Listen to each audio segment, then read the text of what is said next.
Come to Liverpool on a winter morning, before the tourists arrive and before the coffee shops open their doors. Walk down to the pier head and stand at the edge of the river. The Mersey is wide here and runs fast and grey toward the Irish Sea, indifferent to the buildings behind you and to everything those buildings represent.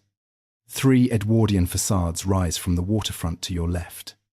Stone and Portland limestone, catching the flat northern light. On the towers of the tallest one, 2 copper birds, each 18 feet high, face in 2 directions. One watching the sea, one watching the city. They have been there since 1911, put there deliberately, to look both ways at once. Few cities on earth have travelled the distance Liverpool has travelled. In 1207, it was a small settlement on a muddy creek, granted a royal charter by a king who needed a harbour and did not much care what happened to the place afterward. By the late 18th century, it was the largest slave trading port in Britain, and one of the most consequential in the world. In 1964, 4 working-class boys from its streets stood on an American television stage and changed popular music forever. This is not a story of simple rise and fall. It is something stranger and harder. It is the story of a place built for one purpose, redirected to one of the most shameful systems of commerce in modern history. And then, from the same streets and the same rain and the same stubbornness, producing the most joyful music of the 20th century. The river has been running through all of it. So has the refusal of the people here to accept that they do not matter. Chapter 1. The King's Charter and the Muddy Creek. Find Dale Street on any map of central Liverpool. It runs east from the waterfront, past law courts and old banks and Victorian facades. People walk it every day without thinking much about where it came from or how long it has been there. Dale Street is more than 800 years old, not rebuilt on the same alignment, not renamed, and eventually returned to its original course. The same street, in roughly the same place, absorbing 8 centuries of city grown up around it without moving. That kind of continuity is the first thing to understand about Liverpool, because the story of how that street came to be laid out is the story of how this entire city came to exist. And it begins, not with vision or ambition, but with a military problem that had nothing to do with Liverpool. King John of England needed a harbour. Not a beautiful harbour, not a strategically inspired site. A harbour on the northwest coast of England that was not controlled by the Earl of Chester, whose port at Chester was too independently minded, too useful to his rivals, and too established for a king who trusted nobody. The Mersey estuary offered what John needed, a tidal inlet on its eastern bank, known since at least 1190 as Liverpool, from the Old English words lifer and pole, meaning muddy water and pool. It was not a name that invited confidence. On the 23rd of August, 1207, King John issued letters patent addressed to all his faithful people who had desired to have burgages in the township of Liverpool. A burgage was a rented plot within a new town, held in exchange for a fixed annual payment. John was advertising, "Come here, take a plot, start a business, build something. The Crown will protect your rights. You will have a weekly market, a court to settle disputes. Make this place worth the trouble." His agents laid out 7 streets on the northern side of the pool. Dale Street, Castle Street, Chapel Street, Old Hall Street, Tithebarn Street, Water Street, and the one then called Juggler Street, now High Street. 7 streets arranged roughly in the shape of the letter H. The total population at founding was around 1,000 people. You could walk from one end of the settlement to the other in 5 minutes. You would not look at it and think, this is where something important will happen. King John was not a man history has treated generously. He lost Normandy to the French. He was compelled by his barons to sign Magna Carta. He appears in English folklore primarily as the obstacle between Robin Hood and a happy ending, but he had a clear instinct for the relationship between water and power, for the way that controlling a harbour meant controlling everything that moved through it. His decision to found Liverpool was cold calculation, not sentiment. Cold calculation, as it turned out, was exactly right, just not in the ways he imagined. The early borough grew with the caution of a place that understood its own smallness. Liverpool Castle was built around 1235, positioned to guard the harbour and declare royal authority over the water. St. Nicholas Church, followed by 1257, a chapel for sailors and the growing population of the waterfront. A ferry crossed the Mersey. A weekly market ran. By 1300, the population had reached perhaps 1,000 people. Chester was larger. Bristol was far larger. York dwarfed Liverpool entirely. If you had travelled through England in 1300 and asked which Western settlement was most likely to dominate Atlantic commerce within 5 centuries, nobody would have named Liverpool. Nobody would have said it, because almost nobody knew it existed. What Liverpool had, that nobody had yet found a way to fully use, was the Pool and the Mersey and the sea beyond. A deep-water estuary scoured clean twice daily, by tides reaching up to 30 feet in range. Geography that meant nothing to the commercial world of 1300, which faced east toward the continent.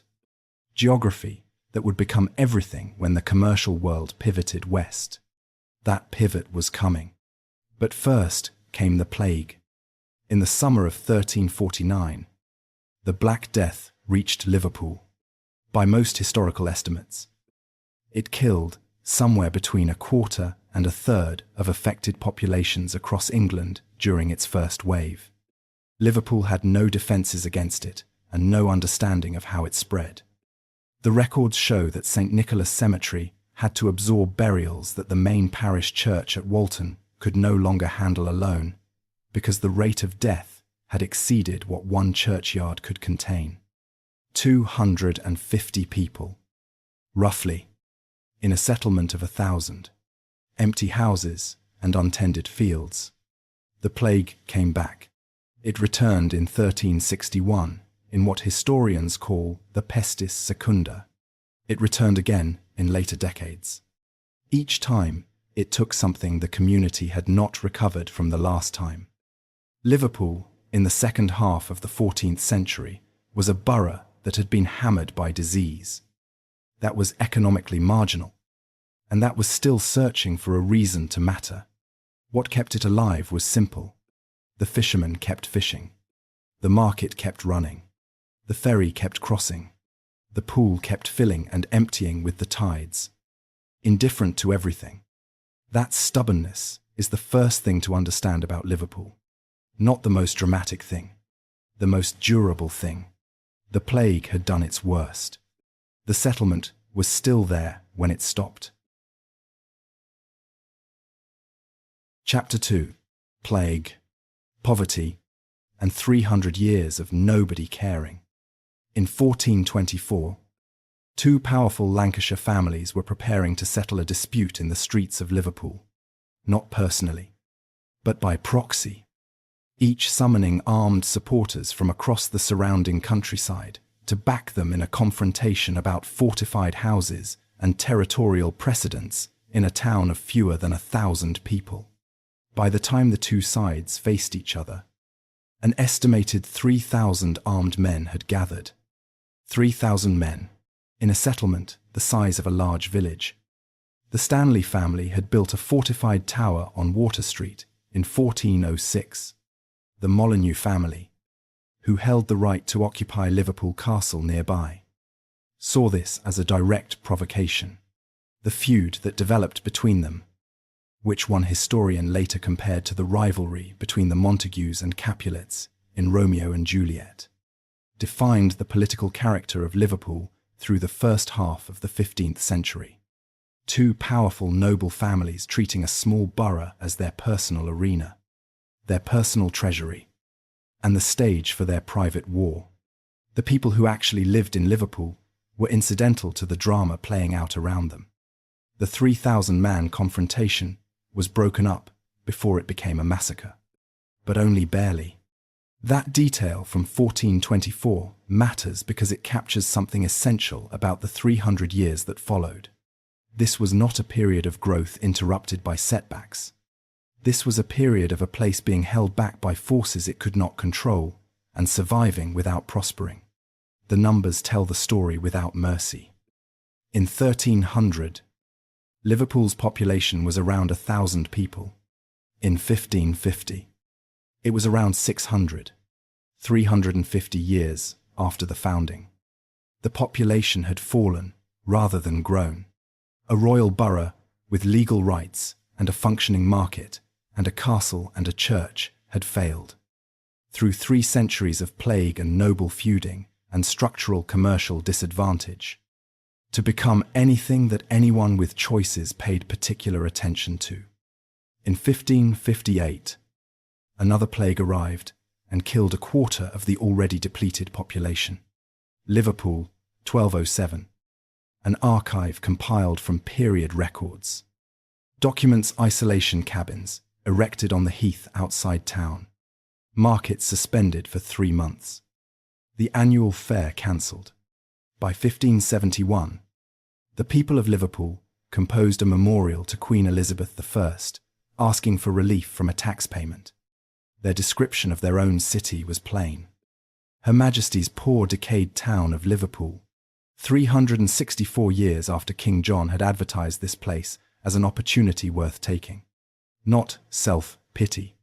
An accurate description of a community that had survived without finding the transformation its geography should have enabled. Elizabeth appears to have provided limited relief. The town kept going. What kept it going through this period was a combination of military usefulness and stubbornness. The Crown periodically needed the harbour to move troops to Ireland. When English forces campaigned there in the 16th and early 17th centuries, Liverpool received money from soldiers passing through who needed food and lodging. It was not prosperity. It was a pulse. And while Liverpool described itself as poor and decayed, something was happening to its rival that would eventually change everything. The River Dee was silting up. Chester's merchants had been managing their river's silting for decades by the early 17th century, moving their loading points progressively downstream as the channel grew shallower. By 1600, the problem was severe. Ships that had once docked at Chester were anchoring miles offshore and transferring cargo by smaller vessels for the final journey inland. The commercial infrastructure that had made Chester the dominant port of northwest England for centuries was being quietly dismantled by a river that had decided it had other plans. Liverpool's Mersey did not silt. The enormous tidal range that made it difficult to use had been keeping it scoured clean for centuries. The geography that had seemed to work against Liverpool for 300 years was about to start working for it. When the Civil War came between 1642 and 1651, and both royalist and parliamentary forces spent lives and money to control Liverpool's harbour, the strategic logic was being demonstrated clearly.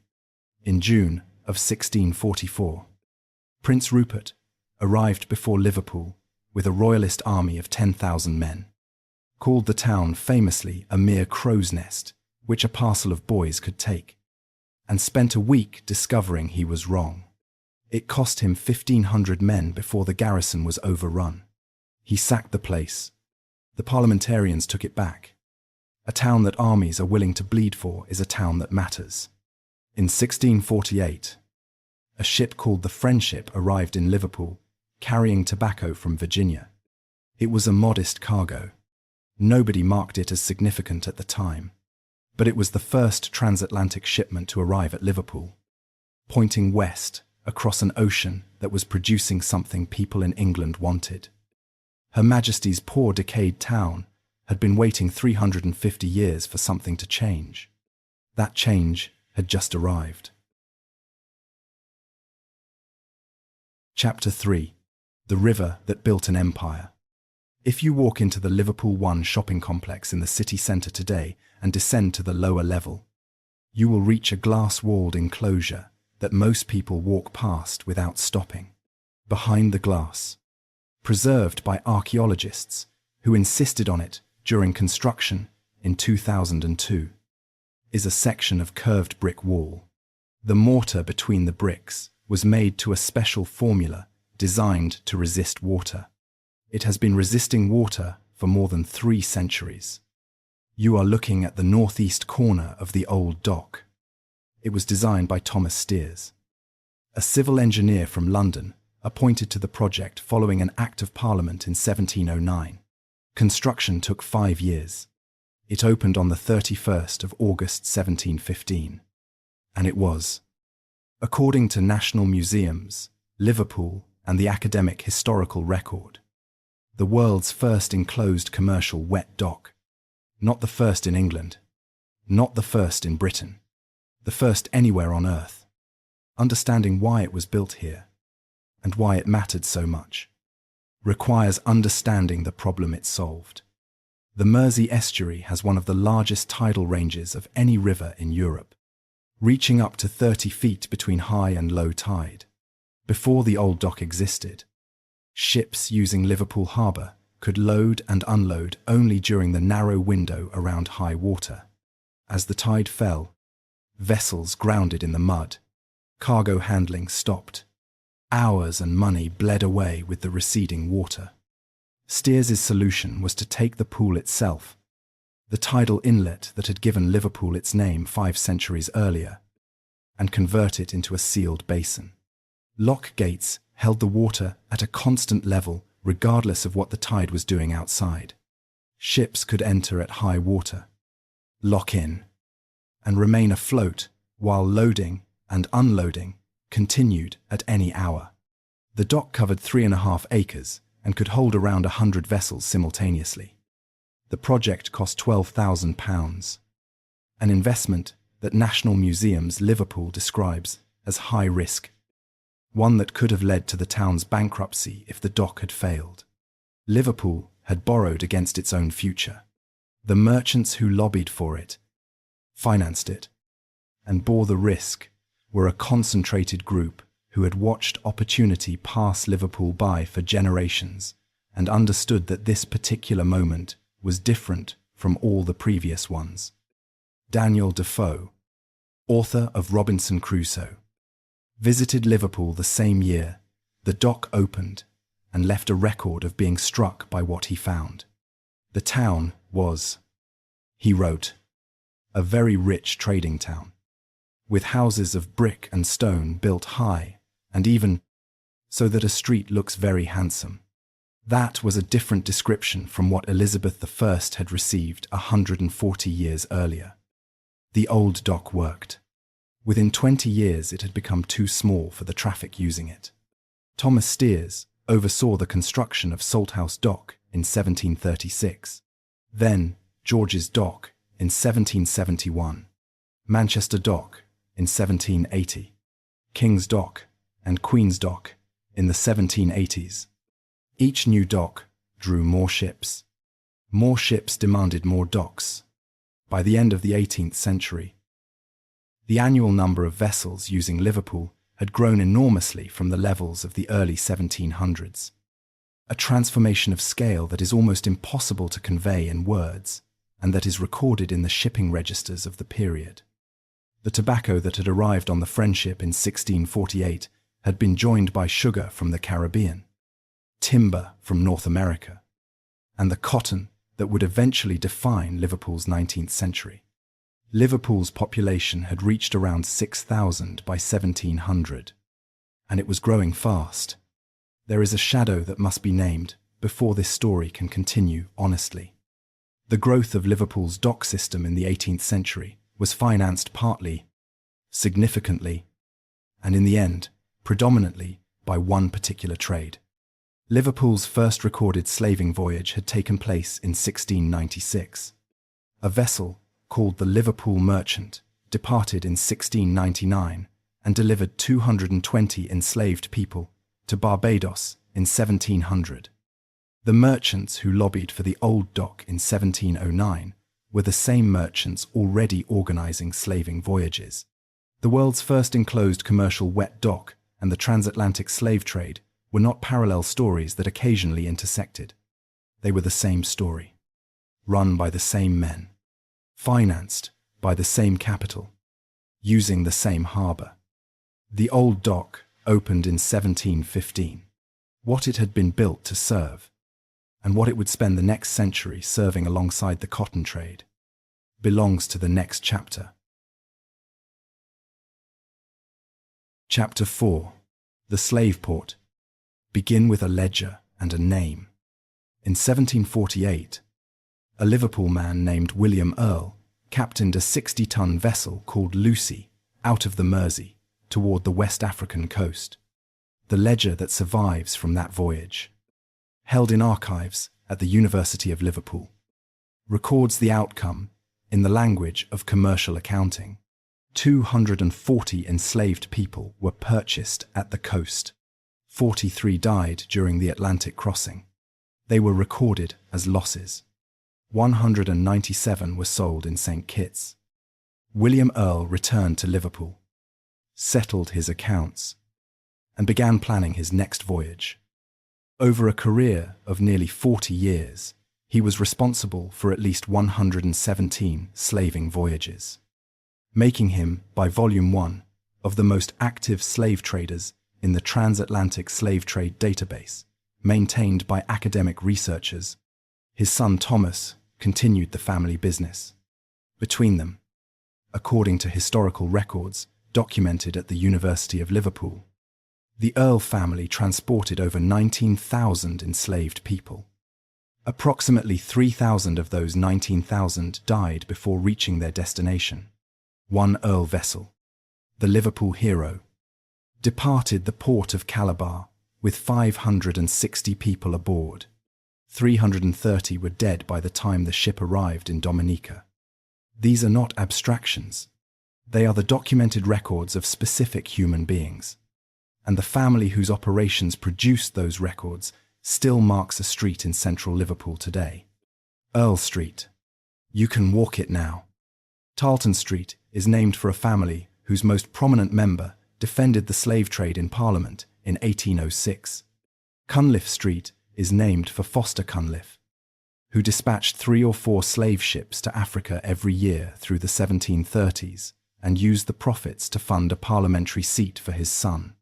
The geography of modern Liverpool is a map of the men who ran the trade, written in street names that most people read without stopping to think about what they commemorate. The scale of what happened here requires looking at directly. Liverpool's involvement in the transatlantic slave trade began in 1696, but grew slowly. By 1745, Liverpool had overtaken Bristol to become the leading British slaving port, and it never relinquished that position. By the second half of the 18th century, according to National Museums Liverpool and data from the Transatlantic Slave Trade Database, Liverpool's ships were responsible for the dominant share of Britain's slave trade activity. In the final period from 1793 to 1807, Liverpool accounted for approximately 85% of all British slave voyages. Across the full period from 1700 to 1807, Liverpool's ships transported approximately 1.5 million enslaved Africans across the Atlantic, representing, according to researchers at Gresham College, roughly half of all Africans transported by British ships over the entire history of that trade. The triangle operated as follows. Liverpool merchants purchased manufactured goods, metal tools, textile, firearms, and alcohol. Ships loaded with these goods sailed south to the West African coast. There, the goods were exchanged for enslaved people purchased from African coastal traders. The enslaved people were packed into the ships and carried across the Atlantic. Those who survived were sold in the Caribbean or the American colonies. The ships then loaded up with sugar, cotton, rum, tobacco, and coffee, and sailed back to Liverpool. At every point in that triangle, someone in Liverpool made money. The merchants who financed the voyages, the ship captains who commanded them, the insurance brokers who underwrote the risk, the shipbuilders who constructed the vessels. Liverpool yards, building approximately 26% of the total British shipping involved in the trade. The rope makers and sail makers and chandlers and provisioners, a calculation from 1792, cited by historians of the period, estimated that the trade was generating approximately £2 million per year for Liverpool's commercial class from the sale of slave-produced goods alone. That money built the city you can see today. Liverpool Town Hall, completed in 1754, was financed by families including the Earls, the Cunliffes, the Haywoods, and the Blundells, documented in period accounts as the most prominent slave-trading families in the town. They hired John Wood of Bath to design it. On the eastern facade, carved busts of African and Native American women mark the two continents whose exploitation had produced the wealth to commission the building. The men who paid for that facade knew exactly what those carvings represented. They were proud of it. The image most people now associate with Liverpool's slave trade is a diagram. In 1787, abolitionists published a schematic of a Liverpool slave ship called the Brooks, showing 470 enslaved people packed into the vessel's hold. The image was distributed across Britain and the Atlantic world, becoming one of the most reproduced political documents of the century. When people saw it, they understood what polite commercial language had always concealed. William Roscoe, a Liverpool lawyer who had opposed the trade on moral grounds since the 1780s, won election to Parliament in 1806 as the city's first explicitly abolitionist member. Wilberforce reportedly said that Roscoe's vote was worth 40 others, but Roscoe lost his seat the following year, defeated by commercial interests that understood what abolition would cost and had no intention of accepting it without a fight. The Slave Trade Act passed in 1807. The last legal British slaving voyage left Liverpool on the 27th of July that year. The ship was called the Kitty's Amelia. Its captain was a one-eyed Manxman named Hugh Crowe, who had spent his career in the trade and would later publish a memoir defending it. He sailed out of the Mersey, performed the voyage, and returned to a port where the law that had made him wealthy had changed while he was at sea. In the final year before abolition, 185 Liverpool ships were engaged in the trade, carrying nearly 50,000 enslaved people. According to records compiled from contemporary sources, the buildings the trade had financed did not come down. The streets named for its operators did not change their names. And Liverpool's connection to the system of enslavement did not end in 1807. The cotton that was about to become Liverpool's dominant commodity came from the American South, grown by enslaved people whose legal status had not changed. Liverpool had adjusted its position within the system. It had not left the system. That distinction matters, and it belongs to the next chapter, because that chapter cannot be told honestly without it. Chapter 5. Cotton, Docks, and the City that Built Itself in 40 Years. Jesse Hartley believed in permanence. He was a Yorkshire-born civil engineer appointed as Liverpool's dock surveyor in 1824. And over the following 36 years, he built things designed to outlast the century he was working in. Every structure he put on the Mersey waterfront communicates the same conviction. Build it right. Build it from materials that do not burn and do not rot. Build it so that the people who come after will not have to do this again. The Albert Dock, which Hartley designed alongside architect Philip Hardwick, and which Prince Albert opened on the 30th of July, 1846, is the clearest statement of what Hartley believed architecture was for. He built it from cast iron, brick, and stone. No timber was used in any structural element. That choice was not aesthetic preference. Every earlier dock warehouse in Britain had been built with wood, and wood burned. Liverpool had lost cargoes to fire repeatedly. Hartley's response was to eliminate the possibility entirely. 5 blocks of 5-story warehouses rose directly from the water's edge, supported by cast-iron columns, 4 feet in diameter and 25 feet high, forming covered quaysides where ships could dock directly beneath the warehouse floors and transfer cargo without exposing it to weather or theft or flame. When Prince Albert walked those quaysides on opening day, he was walking through the world's first non-combustible warehouse system. It was also, a historical note confirms, the first time a member of the British royal family had visited Liverpool since King Richard I, 643 years earlier. The Albert Dock was built to handle cotton. That sentence requires an immediate accounting before the commercial story can proceed. The cotton arriving at Liverpool's docks in the 1840s came overwhelmingly from Alabama, Mississippi, Louisiana, and Georgia. It was grown, picked, baled, and loaded onto ships by enslaved people, whose legal status under American law had not changed since the British Slave Trade Act of 1807. Liverpool had stopped dispatching ships to collect enslaved people from the West African coast. But the plantation economy whose products filled those Hartley warehouses was still running on exactly the same human foundation it always had. Liverpool merchants knew where their cotton came from. The city had changed what it was willing to do directly. It had not changed what it was willing to profit from indirectly. That accounting made. The growth numbers for Liverpool in this period are extraordinary. In 1801, the population was approximately 77,000.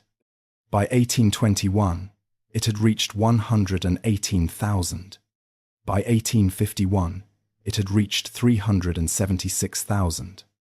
In 50 years, the population had grown nearly 5-fold. To put that in context, Liverpool in 1850 had gained more people in half a century than it had accumulated in all the 6 centuries since King John issued his charter. Hartley alone supervised the construction of over 100 dock structures along the Mersey waterfront between 1824 and 1860. Each required labour on a scale the existing population could not supply. The Liverpool and Manchester Railway, which opened in 1830 as the world's first intercity passenger railway, linked the port directly to the manufacturing towns of Lancashire and compressed what had taken days into hours. New streets went up faster than water mains and sewers could follow them. And behind those streets, in the spaces that the rapid growth of a port city created for the people who could not afford the streets themselves, something was happening that the statistics of commercial growth do not capture.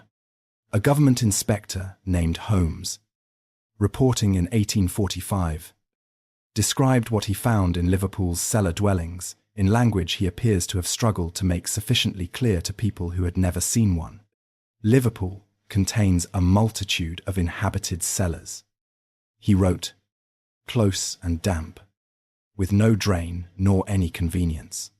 He was describing spaces that by 1841 housed, according to census period estimates reported by researchers at the University of Liverpool, tens of thousands of Liverpool residents, entire families in rooms below street level, no windows to speak of, no ventilation, no drainage, the single shared water standpipe for a whole court of houses that might be cut off when tenants fell into arrears, the floors that flooded when the rain was heavy, the walls that ran with condensation in winter, children sleeping in spaces that the people who built the city above their heads would not have used to store goods. The wealth of the Albert Dock and the reality of those cellars were not separate phenomena. They were the same city, served by the same labour market, generated by the same explosive growth. Every ship that locked into Hartley's perfect cast-iron dock was unloaded partly by men who went home to those conditions. Jesse Hartley died in 1860, having built more dock infrastructure than any single engineer in British history. He left behind 7 continuous miles of enclosed dock wall along the Mersey's eastern bank. The most ambitious port construction on the planet at the time of its completion. The Albert Dock still stands. The cast iron columns still carry the weight he calculated for them. The system he built outlasted the commerce it was designed to serve, outlasted the empire that commerce supported, and now contains museums and restaurants and the most visited multi-use tourist attraction in Britain, outside London. Hartley did not build it for that. He built it for a city at the center of the world. That city was about to receive an arrival it had not anticipated, in numbers it had not planned for, carrying a grief that had no adequate language. Chapter 6. The Irish Come. This is not a fictional account. What follows is documented history, but because the individual lives it describes were not recorded in the written record, it is the experience of hundreds of thousands of real people, rendered through the shape of their collective story, rather than through any single preserved name. In the spring of 1847, a woman arrived at the Liverpool docks. She had crossed the Irish Sea from the west coast of Ireland, a journey of roughly 150 miles. She had almost no money. She was malnourished from months in a countryside where the potato had failed for the 2nd consecutive year. She had children with her, or she was looking for children who had crossed on a different vessel, or she had already lost children before she reached the coast. She was one of approximately 120,000 Irish people who landed at Liverpool in the first 3 months of 1847 alone. According to records compiled in British History Online, from the period, nearly 300,000 more arrived in the 12 months following July of that same year. The Liverpool Mercury, writing in April of 1847, reported that the city was becoming what it called a skibbereen on a large scale. Skibbereen was a town in County Cork where famine conditions had been so catastrophic that the name had become a shorthand in the British press for the worst that human suffering could produce. The city's poor relief system had been supporting around 900 people in 1845. Within 12 months of the famine's peak, 13,000 people depended on the same system. Most of the arrivals had intended to continue west to America. A ship across the Atlantic cost money that many of them no longer had after paying for the crossing from Ireland. The corridor that Liverpool represented. The passage between a dying countryside and a new world. Closed for those who could not pay the next fare. They stopped where the money ran out. In the courts and cellars and the rooms of tenement buildings around Scotland Road, north of the city centre. The Irish built what they could from what they had, which was not much beyond their own labour and their own community. By 1851, according to the census of that year, approximately 1/4 of Liverpool's entire population had been born in Ireland, after Dublin, Cork, and Belfast. Liverpool had the 4th largest concentration of Irish people of any city on earth. John Lennon, decades later, described his hometown with the directness Liverpool had always preferred. It is where the Irish came when they ran out of potatoes. He said. He was not being dismissive. He was stating something his own family history made accurate. The neighbourhoods the Irish built were durable. Scotland Road became the spine of Irish Liverpool through the second half of the 19th century. A dense corridor of terraced housing, Catholic churches, street markets, and the accumulated social infrastructure of a community that had arrived with nothing and built something from whatever was available. The churches were the visible markers of a community that was Catholic in a city with a substantial Protestant population. And that difference produced a sectarian dimension to Liverpool's social landscape that would persist well into the 20th century. Orange Lodge marches carried the banners of Protestant loyalism through streets where Catholic Irish families were competing for the same dock jobs and the same housing. The docks needed labour and did not ask about religion. The neighbourhoods those workers went home to were organised along lines The famine had drawn as clearly as any political map. That tension shaped Liverpool's character in ways still visible today. It produced a community defined by solidarity with its own, resistant to outside authority, and possessed of a relationship with England and Englishness that has never been fully resolved. The joke that Liverpool is the capital of Ireland is not entirely a joke. Consider what that inheritance meant for the specific families it produced. John Lennon's great-grandparents on the Lennon side were Irish. From County Down, James Lennon was born there in 1829, moved to Liverpool as a young man, and married Jane McConville, also Irish-born, at a chapel on Scotland Road in 1849, 4 generations removed from that Scotland Road marriage. John Winston Lennon was born in Liverpool in 1940. Paul McCartney's maternal grandfather, Owen Mohan, was born in County Monaghan. He emigrated to Glasgow and then to Liverpool, where his daughter Mary became Paul's mother. Paul McCartney was born in Liverpool in 1942. George Harrison's mother carried Irish lineage from County Wexford, according to research published by the Beatles Story Museum. Ringo Starr has family lines that researchers have traced to County Mayo.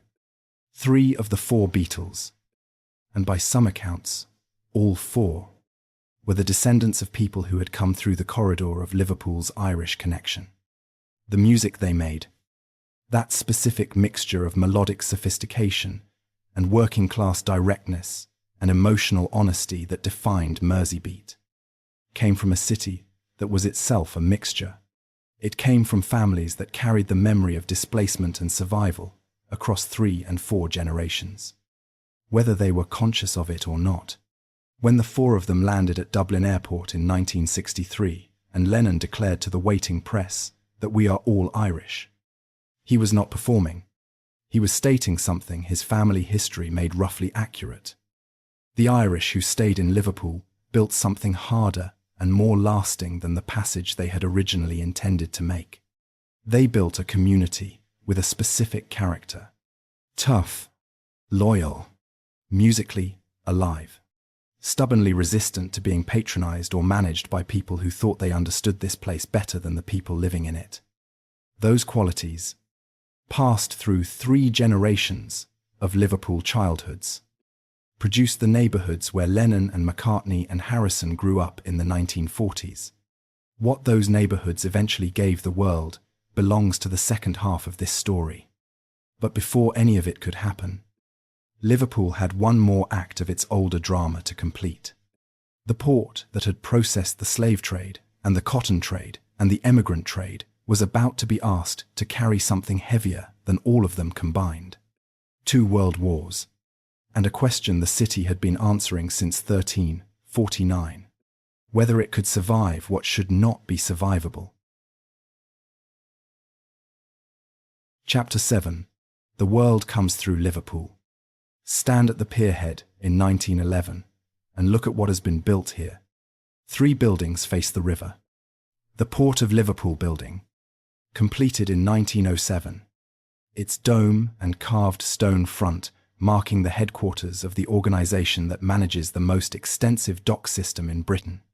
The Royal Liver building, completed in 1911. 14 stories of reinforced concrete, topped by 2 clock towers. And on each tower a copper liverbird, 18 feet tall, looking in 2 directions at once. Between them, the Cunard building, whose stone facade would be finished in 1917. Headquarters of the shipping line running the fastest passenger vessels on the Atlantic. The Royal Liver building was, at the time of its completion, among the tallest buildings in Europe. It was also among the first major buildings in Britain to use reinforced concrete as a primary structural material. The 2 copper birds on its towers were placed there deliberately. One watching the sea, one watching the city. The legend attached to them, which Liverpool had been repeating since at least the medieval period, says that if the birds ever fly away, the city will cease to exist. They have not moved in more than 100 years. By 1911, The population of Liverpool had reached around 700,000, making it among the largest cities in Britain. The port had been handling a major share of Britain's Atlantic trade for 2 centuries, and the emigrant business that Liverpool had developed in the decades since the famine had grown into something of extraordinary scale. Between the 1850s and the early 20th century, millions of emigrants left Europe for new lives in the Americas through the port of Liverpool. They came from Ireland, from England, from Scandinavia, from Eastern and Southern Europe, all following the same logic that had been directing people toward Liverpool since 1207. It was the door to somewhere else. The shipping lines that moved them were among the most powerful commercial institutions in the world.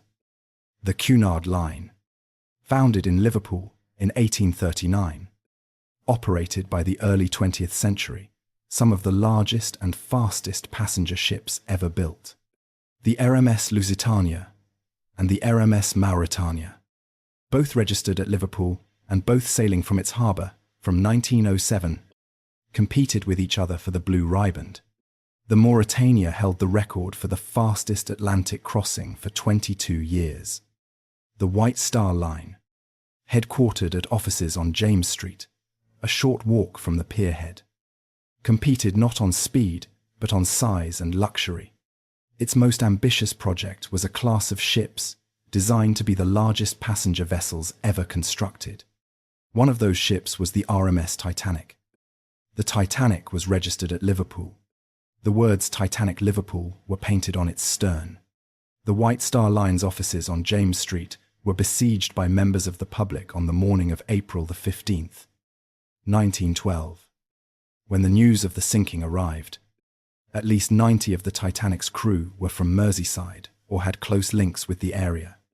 According to National Museums Liverpool, among them was Fred Fleet, a Liverpool man who had been the lookout on duty that night, the first person on the ship to see what was ahead.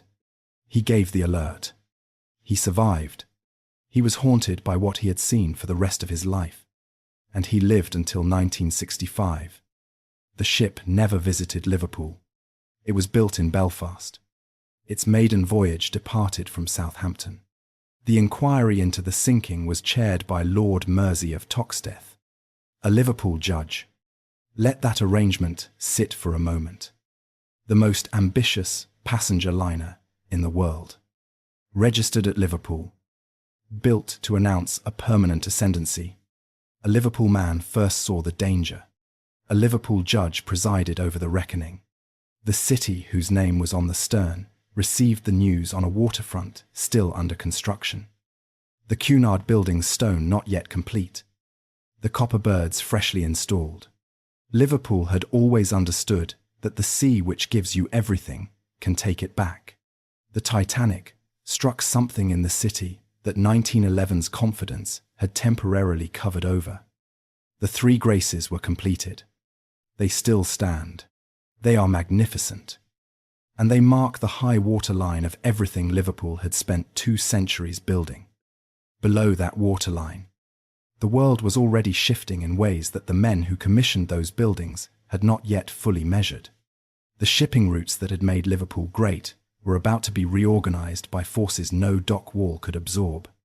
The industrial hinterland that had sent its goods through Liverpool for 2 centuries was developing new connections. The technologies of modern port commerce were about to change in ways that would make the city's entire dock infrastructure look, within a generation, like the wrong answer to a question nobody was asking anymore. In 2015, a German torpedo sank the Lusitania 11 miles off the Irish coast with 1,201 people aboard. The era the 3 Graces represented was already ending while they were being finished. What came next would ask Liverpool to be something it had been asked to be before. The harbour that absorbed catastrophe so that everything around it could survive. Chapter 8. War, Blitz, and the port that refused to die. On the 28th of August, 1914, men began walking into a recruitment office on St. Anne Street and signing their names. Lord Derby, the Lancashire nobleman organising the drive, made them a specific offer. Sign up together, and you will serve together. The men you already know, from the same streets, the same workplaces, the same football terraces. Alongside you, in France, the Liverpool Pals.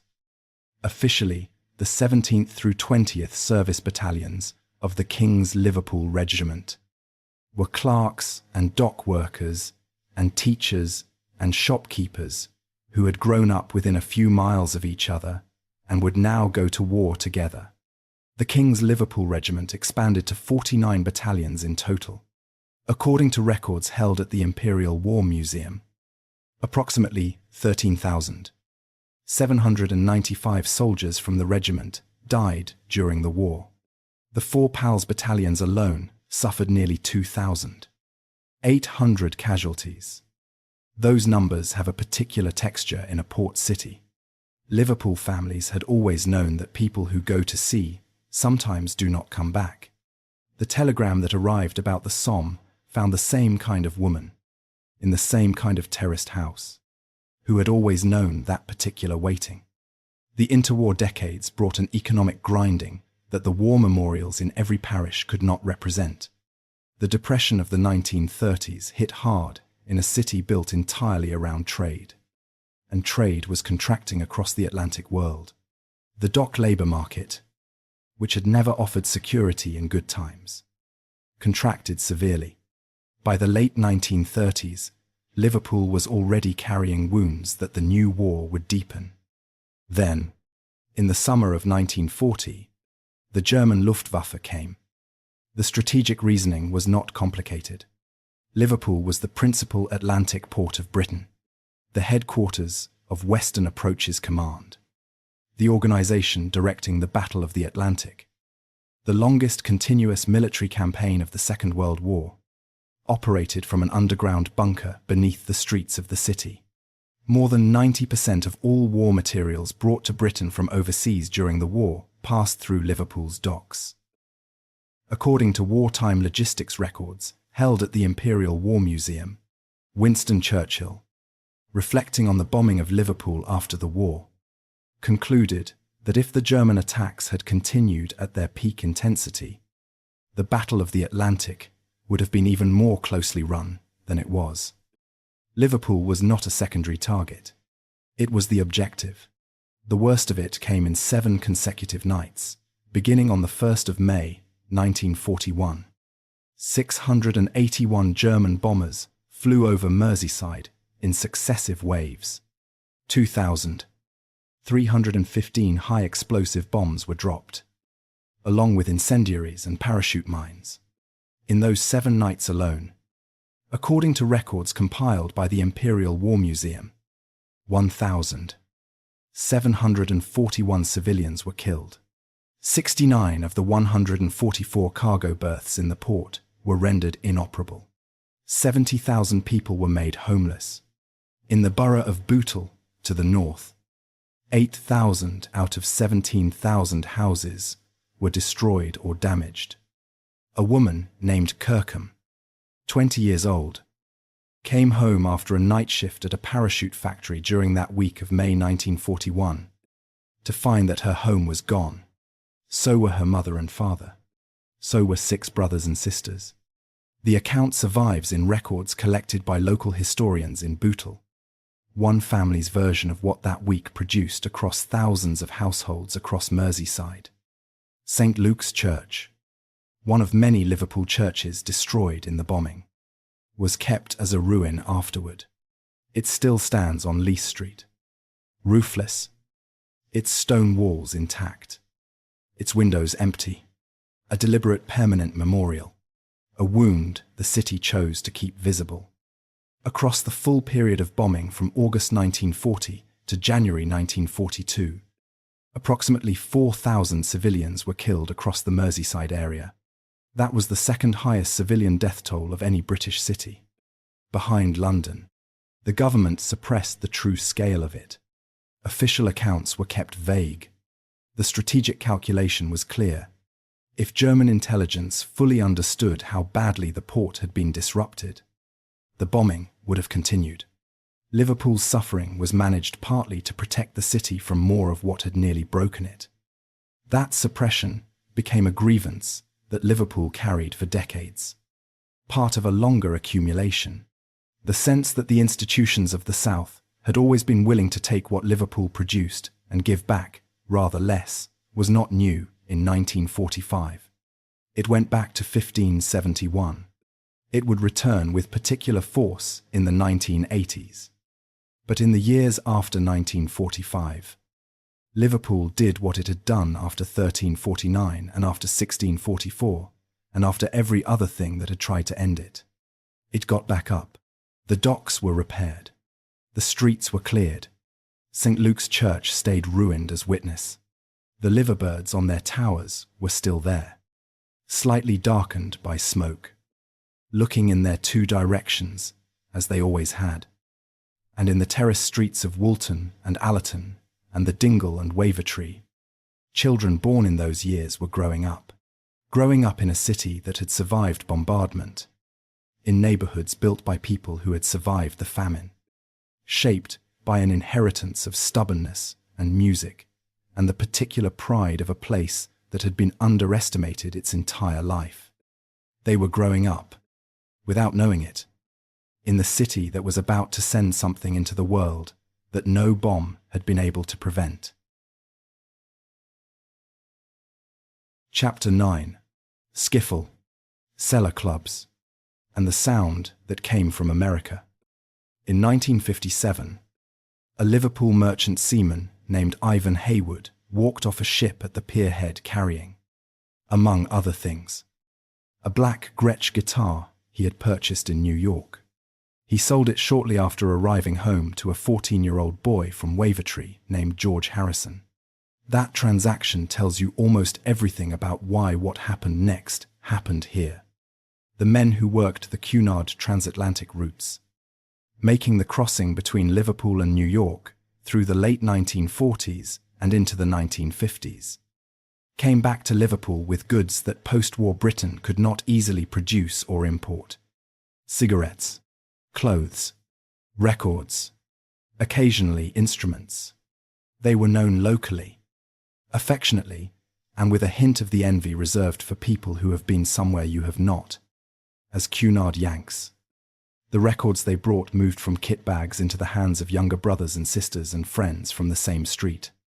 And the music those records carried was rhythm and blues and early rock and roll in its original American form, aimed at the body in ways that most British popular music of the period deliberately avoided. American servicemen stationed at the Burton Wood Air Force Base outside Liverpool provided another channel for the same music. Local record shops that stocked American releases on domestic labels provided a third. The Cunard Yanks were not the only source. But the combination of all three meant that Liverpool teenagers in the late 1950s were hearing American rock and roll at a depth and variety that other British cities did not match. And they had been hearing it for longer. Lonnie Donegan, born in Glasgow and raised in London, recorded a version of the American folk song Rock Island Line in 1955. When it became a hit in 1956, it changed the landscape of working-class British music almost overnight. Skiffle required almost nothing. A guitar, a tea-chest bass made from a wooden box and a piece of string, a washboard played with thimbles. 3 chords and an afternoon of practice were sufficient to begin. George Harrison said of Donegan, if there was no lead belly, there would have been no Lonnie Donegan. No Lonnie Donegan.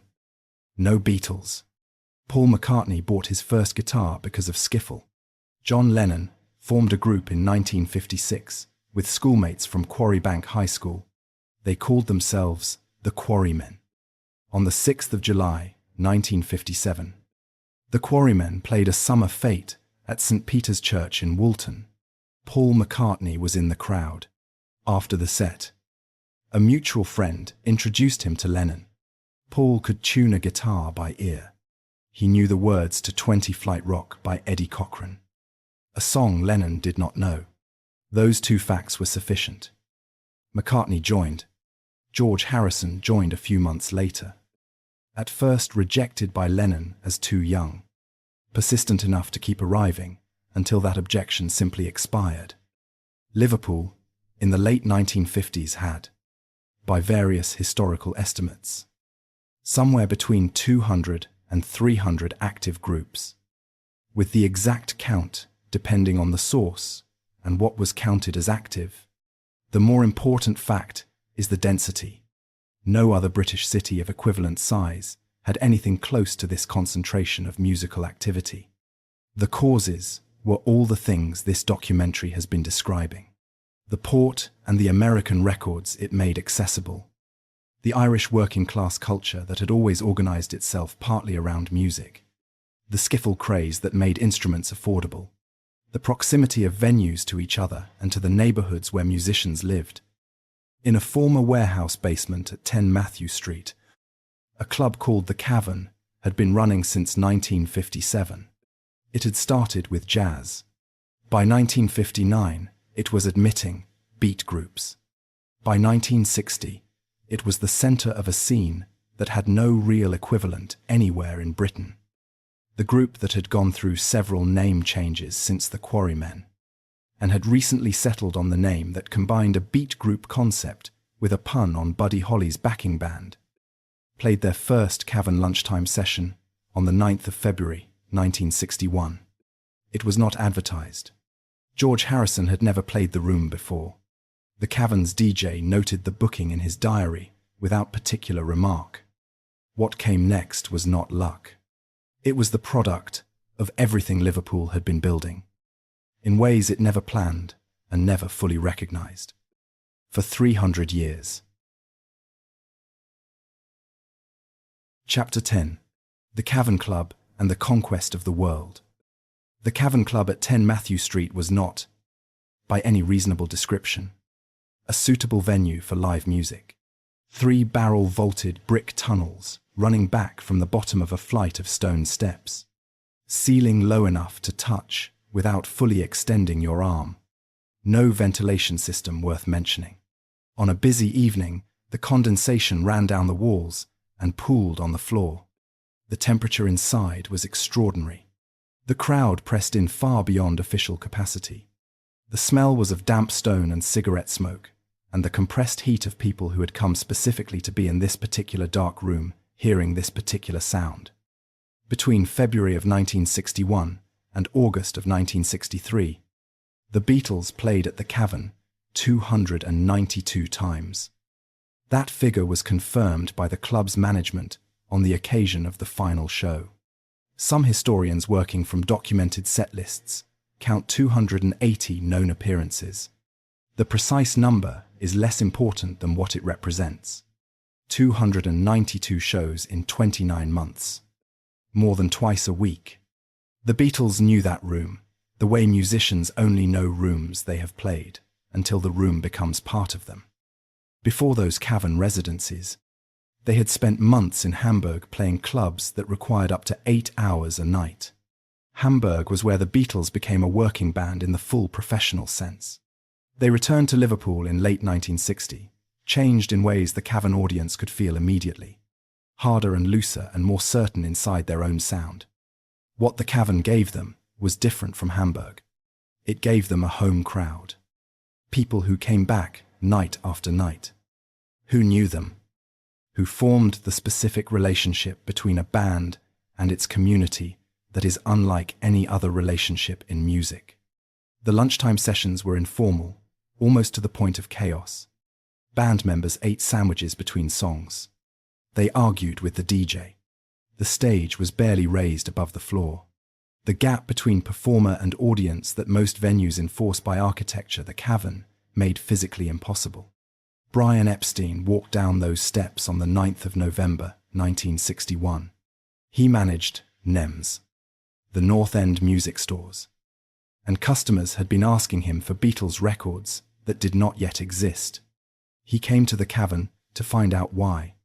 He left having decided to manage the band.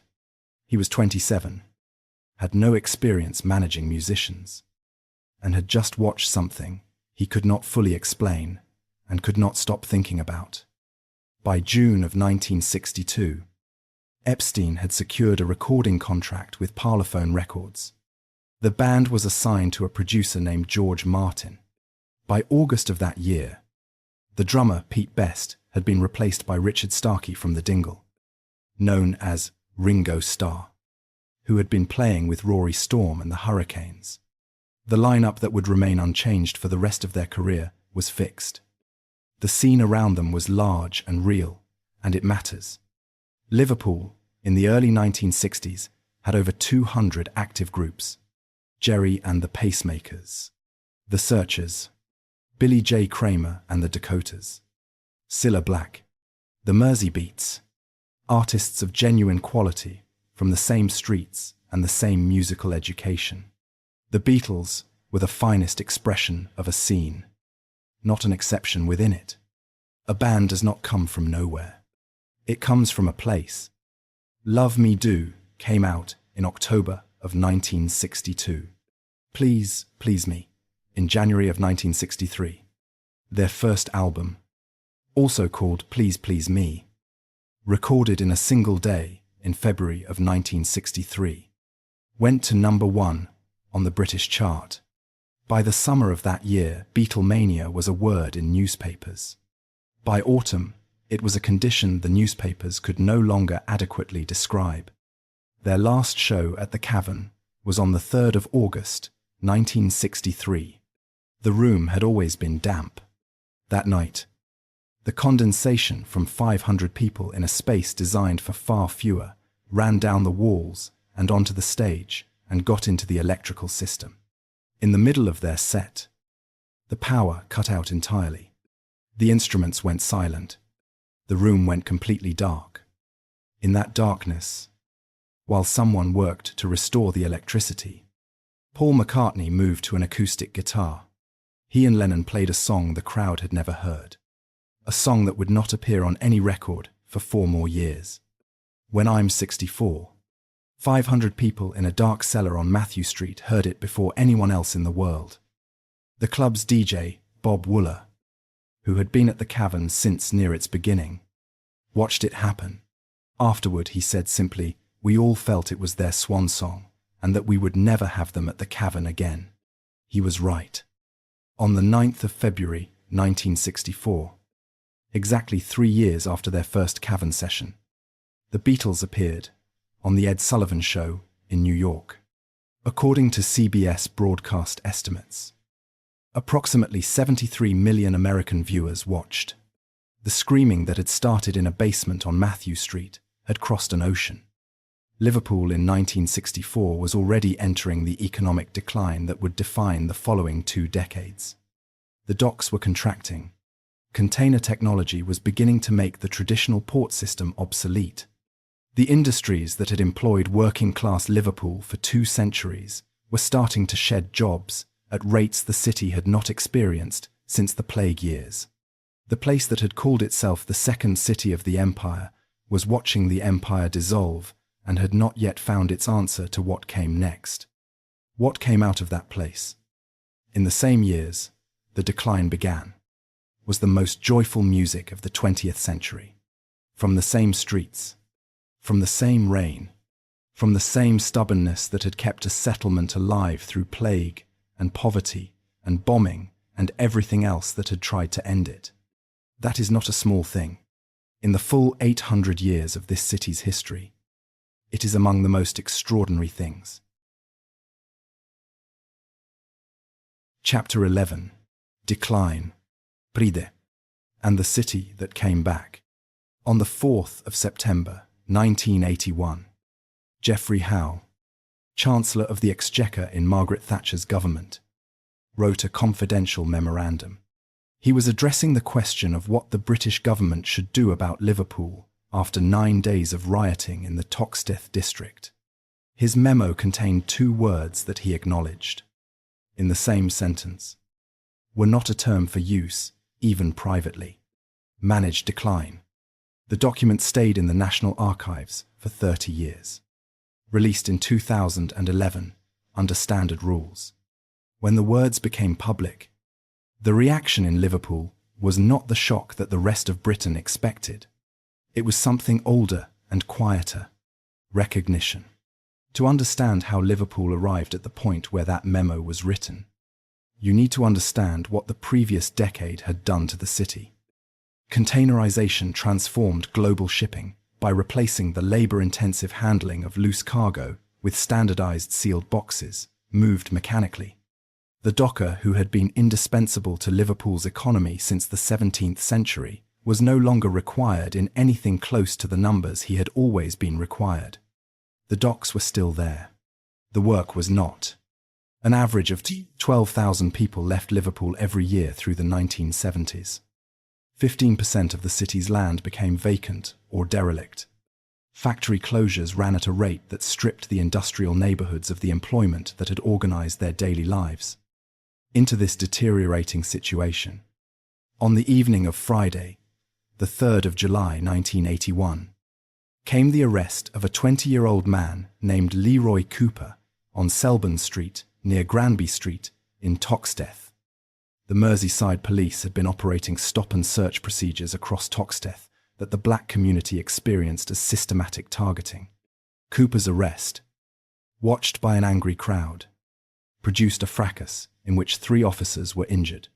Over the following days, 9 nights of pitched battles between police and young people erupted, with petrol bombs and burning vehicles and, for the first time on the British mainland outside Northern Ireland, CS gas deployed by police against civilians. 468 police officers were injured. 70 buildings were so severely damaged by fire they had to be demolished. Geoffrey Howe wrote his memo 2 months later. He described the prospect of investment in Liverpool as like trying to make water flow uphill. The argument inside the cabinet was won by Environment Secretary Michael Heseltine, who went to Liverpool, spent time there, and produced a report to the cabinet titled with unusual directness, "It took a riot." The Merseyside Development Corporation was established. The Albert Dock was restored and reopened. Tate Liverpool opened in its warehouses. The physical landscape of the city began, slowly and unevenly, to change. These investments were real. Their reach was limited. They changed certain parts of the city. They did not reach the neighborhoods where the conditions that had produced the riots still existed. Then came Hillsborough. On the 15th of April, 1989, 96 Liverpool football supporters were crushed to death at Hillsborough Stadium in Sheffield during an FA Cup semi-final against Nottingham Forest. The disaster was caused by police crowd management failures. Specifically, the decision by the match commander to open exit gates at the Leppings Lane end, directing thousands of supporters into pens already beyond capacity. The youngest person who died was 13 years old. In the days that followed, South Yorkshire Police constructed and promoted a false account of what had happened. The Sun newspaper published those claims on its front page under the headline, "The Truth," accusing Liverpool fans of being drunk, of attacking police, of robbing the dead. None of it was true. It was fabricated by people in positions of authority who chose institutional protection over honesty, and chose it at the expense of the families of 96 people already dead. What Liverpool did next was not dramatic in the way riots are dramatic. It was quieter and harder, and it lasted 27 years. The families organised the Hillsborough Justice Campaign. The Sun was boycotted across Merseyside without anyone calling a meeting to organise it. People simply stopped buying it. That decision held through every decade that followed because the city understood what had been done and understood that the families fighting for the truth needed the city to hold the line behind them. They pushed for disclosure. They pushed for fresh inquests. They pushed against the weight of police denial and media indifference and the institutional expectation that people eventually give up. The Hillsborough Independent Panel Report, published in 2013, confirmed the cover-up. The original inquest verdicts were quashed. On the 26th of April, 2016, after 2 years of fresh proceedings that constituted the longest coroner's inquest in British legal history, A jury found that 96 people had been unlawfully killed. Police planning errors had caused or contributed to the deaths. The behavior of the fans had not contributed at all. Outside the specially built courtroom in Warrington, the families stood together. They sang, "You'll Never Walk Alone," the Liverpool football anthem that had become, across 27 years of fighting, something much larger than a song. A statement about what a community owes the people who belong to it. About what you do when the powerful lie and expect you to accept it. Liverpool did not accept it. 27 years is a long time to hold a line. Every institution that had wronged those families had calculated that people eventually move on. Liverpool demonstrated that calculation to be wrong. Since the 2016 verdict, Liverpool has continued its uneven recovery. Named European Capital of Culture for 2008, the city drew 15 million visitors that year against a projection of 11 million, generating around £800 million in economic activity, according to contemporaneous reports. The Beatles tourism industry. Built around the Cavern Club and the Beatles Story Museum at the Albert Dock and the preserved childhood homes of Lennon and McCartney, brings hundreds of thousands of people every year to the streets where that music was made. The Albert Dock, which Jesse Hartley built in 1846 to handle cotton grown by enslaved people in the American South, now contains Tate Liverpool, the Merseyside Maritime Museum, and the International Slavery Museum, a museum dedicated to the full, documented history of the transatlantic slave trade, stands inside a building on a waterfront, built partly with the proceeds of that trade. The proximity is not comfortable. It was not designed to be. Liverpool, in 2026, is a city of around 500,000 people, smaller than its Victorian peak, with persistent inequalities in neighbourhoods that the regeneration projects and the cultural investments have not fully reached. The gap between the waterfront that fills with visitors in summer and the inner streets that visitors do not walk is real and honest and unresolved. But stand at the pierhead again. Think about what this place has been and survived across 800 years. A muddy creek chosen by a king who needed a staging post and cared nothing for what became of it afterward. 3 centuries of plague and poverty, and being described by its own inhabitants as poor and decayed. The world's first enclosed commercial wet dock, built on borrowed money by people who had been told for generations that the opportunity was passing them by. The largest slave-trading port in Britain. And all the wealth and all the shame that commerce produced, still written into every street name and every stone facade on the waterfront. The Irish arriving in their hundreds of thousands. The famine behind them and nothing ahead but this city and the water and whatever they could build from that. 2 world wars and a bombing campaign that killed thousands. Suppressed by the government that needed the harbour to survive. An economic collapse that a Chancellor of the Exchequer recommended accepting as permanent. A 27-year campaign for justice that refused to end until it had won. And from those same streets, in the same years the decline began. 4 young men made music that the entire world is still listening to. The liverbirds are still up on their towers. One watching the sea. One watching the city. The Mersey keeps running. It has been running since before any of this was here. And it will keep running long after the last of it is gone. The river does not record what it has carried. The city behind it does. 800 years. Still here. Still keeping score.